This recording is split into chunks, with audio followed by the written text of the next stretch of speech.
Assalamualaikum warahmatullahi wabarakatuh.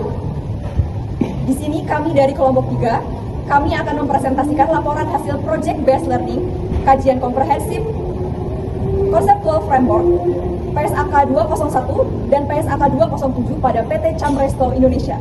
Sebelumnya, izinkan kami memperkenalkan diri. Perkenalkan, nama saya Dita Ayu Purnama dengan ujung NPM 049. Perkenalkan, nama saya Dea Rahmi Fitria dengan ujung NPM 028. Perkenalkan, nama saya Haila dengan ujung NPM 010. Perkenalkan, nama saya Ida Nursawi dengan ujung NPM 045. Pendahuluan, laporan keuangan memiliki peran penting dalam pengambilan keputusan oleh pemangku kepentingan. Laporan yang akurat dan transparan sesuai dengan standar akuntansi meningkatkan kepercayaan dan menjaga kepentingan publik. 3 pedoman utama dalam penyusunan laporan keuangan adalah Conceptual Framework, PSAK 201 dan PSAK 207. Conceptual Framework memastikan laporan keuangan relevan dan dapat dipertanggungjawabkan. PSAK 201 mengatur elemen-elemen laporan keuangan untuk memberikan informasi yang jelas, dan PSAK 207 mengatur laporan arus kas untuk mengukur kemampuan pengelolaan keuangan.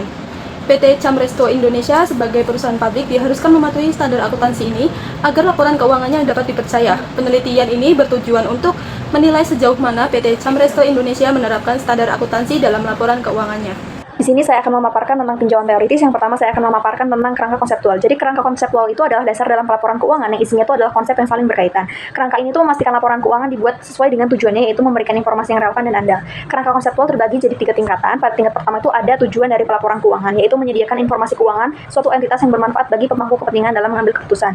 Informasi ini juga berguna untuk pihak lain yang membutuhkan. Kemudian pada tingkatan kedua itu ada karakteristik kualitatif yang terbagi jadi 2, yaitu utama dan pendukung. Pada karakteristik kualitatif utama terdiri dari relevansi, yaitu informasi dapat diprediksi, dikonfirmasi dan bersifat material, serta disajikan dengan jujur melalui informasi yang lengkap, netral, dan bebas dari kesalahan. Adapun karakteristik kualitatif pendukungnya seperti dapat dibandingkan, diverifikasi, tepat waktu, dan mudah untuk dipahami. Kemudian terdapat unsur dalam laporan keuangan mencakup aset, liabilitas, ekuitas, pendapatan, dan beban. Pada tingkatan ketiga itu ada asumsi. Jadi ada 5 dasar asumsi yang mendasari penyusunan laporan keuangan, yaitu entitas ekonomi, kelangsungan usaha, satuan unit moneter, periodisitas, dan basis aktual. Kemudian ada prinsip akuntansi yang digunakan, mencakup pengukuran nilai, pengakuan pendapatan dan beban, serta pengungkapan penuh atas informasi. Kemudian yang terakhir itu ada kendala biaya, yaitu mempertimbangkan manfaat informasi terhadap biaya pelaporan. Kemudian saya akan menjelaskan tentang PSAK 201 mengatur penyusunan laporan keuangan. Tujuannya itu agar laporan keuangan itu transparan, konsisten, dan dapat dibandingkan antar periode, mencakup laporan posisi keuangan, laba rugi, perubahan ekuitas, dan catatan atas laporan keuangan. Nah, penerapan PSAK 201 ini oleh PT Camresto Indonesia itu berdampak bagi meningkatnya akuntabilitas dan kemudahan dalam pengambilan keputusan. Sementara itu, PSAK 207 itu mewajibkan penyusunan laporan arus kas berdasarkan aktivitas operasi, investasi, dan pendanaan yang memberikan gambaran transparan mengenai sumber dan penggunaan kas perusahaan dalam satu periode, serta menjadi bagian tak terpisahkan dari laporan keuangan secara keseluruhan.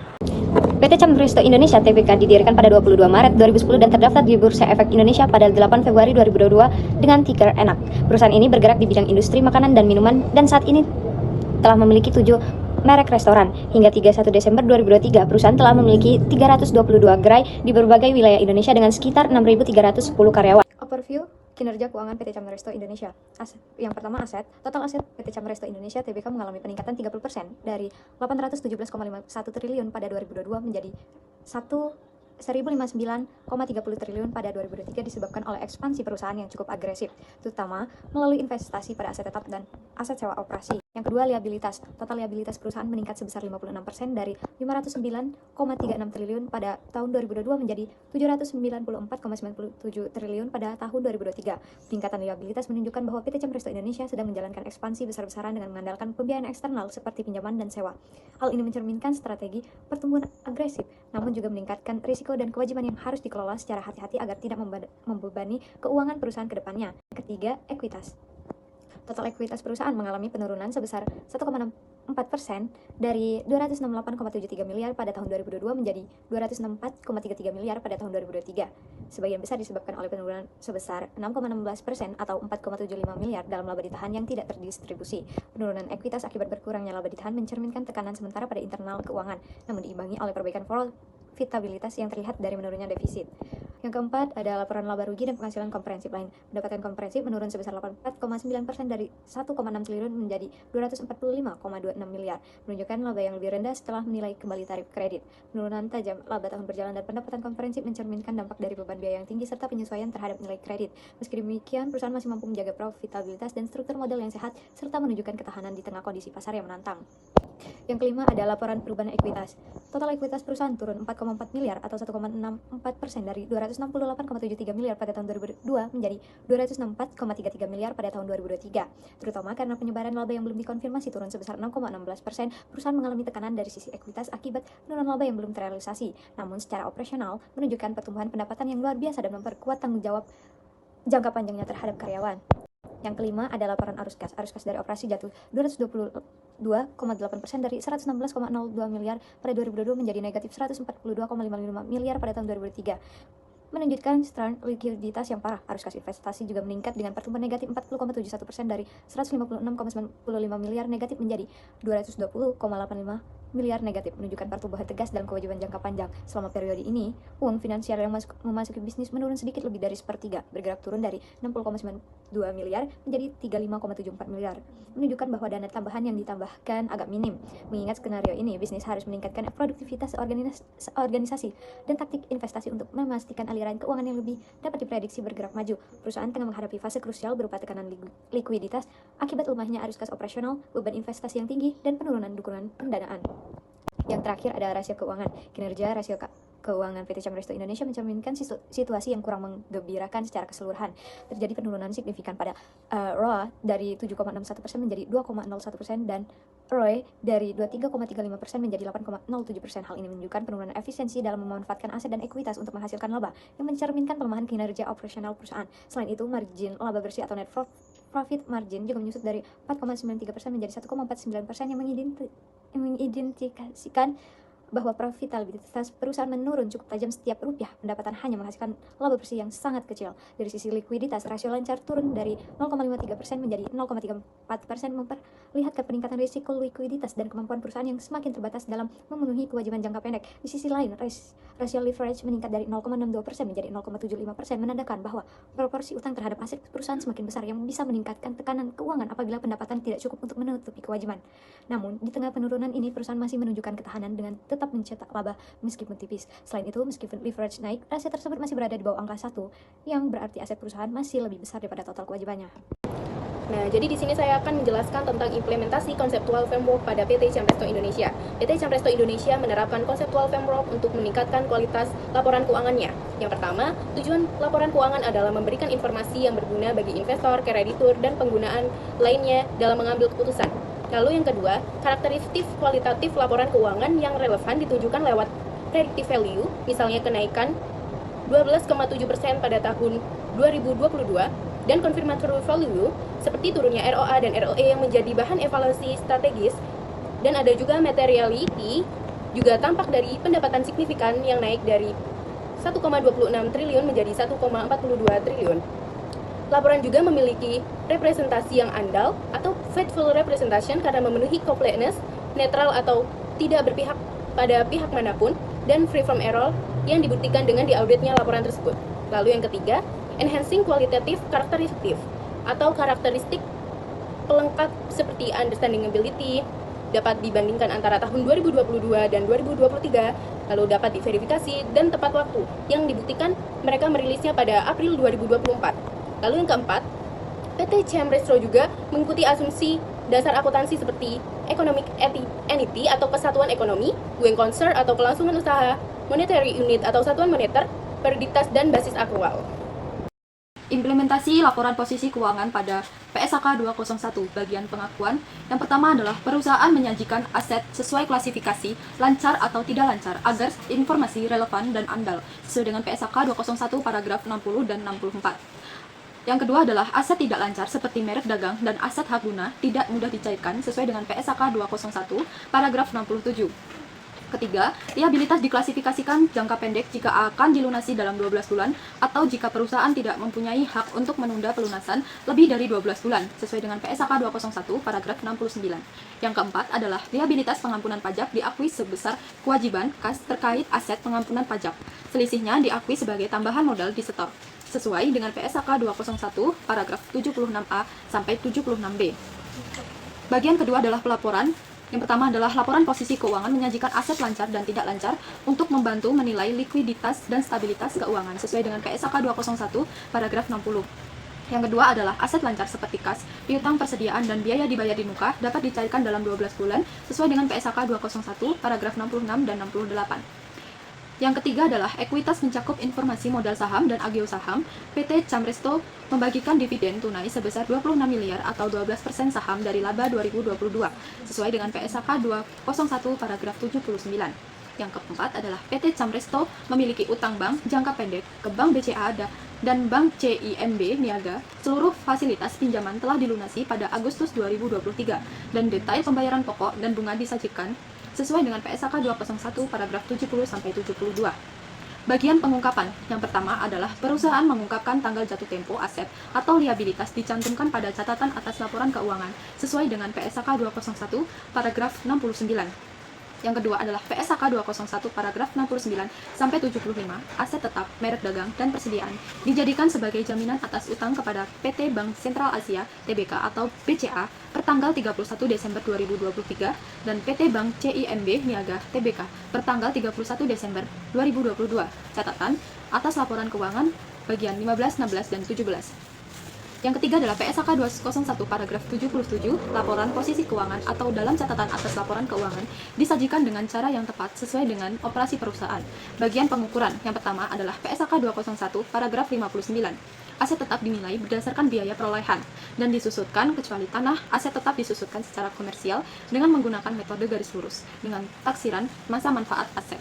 Yang kedua adalah biaya dibayar di muka diamortisasi berdasarkan periode penggunaannya dengan metode garis lurus. Implementasi PSAK 201 terhadap laporan laba rugi dan penghasilan konferensi PT Camresto Indonesia. Yang pertama, pengakuan atau recognition.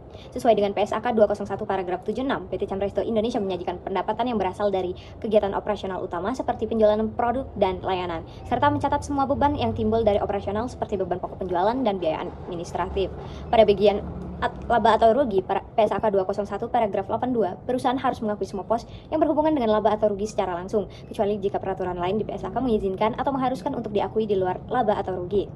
Yang kedua, laporan atau reporting. Sesuai dengan PSAK 201 paragraf 58, laporan laba rugi PT Camresto Indonesia memisahkan pendapatan dan biaya yang terkait dengan kegiatan operasional. PSAK 201 paragraf 62 sampai 64 mengatur pengakuan penghasilan konferensif lainnya termasuk keuntungan dan kerugian yang belum terrealisasi dari perubahan nilai wajar instrumen keuangan serta perbedaan kurs yang dikapitalisasi dalam laporan laba rugi. Penghasilan konferensif lainnya yang diakui setelah pajak dan disajikan terpisah dari laba bersih perusahaan.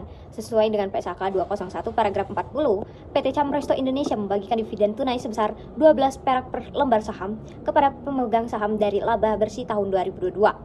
3. Pengungkapan. PSAK 201 paragraf 88 PT Camresto Indonesia harus menyajikan laba atau rugi dengan jelas serta mengungkapkan komponen-komponen yang berhubungan dengan laporan keuangan, penghasilan lain dan bagian laba rugi dari entitas asosiasi jika ada.